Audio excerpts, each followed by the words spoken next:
Hey Overland Travel Adventures, today we're venturing into the town of Gubbio.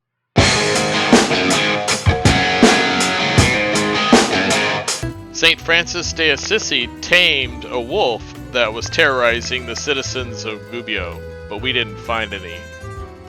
Gubbio is a great place to walk around. It's an ancient town, predates the Roman era back to the Bronze Age.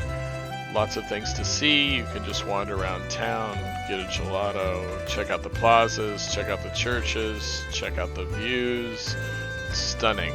This is the Plaza Consoli, and from here you can catch a cool little tram that'll take you around town, and you can see the other bits and pieces of town and check things out. This is the fountain in Gubbio, and you have to go around 3 times and you can be baptized as a madman.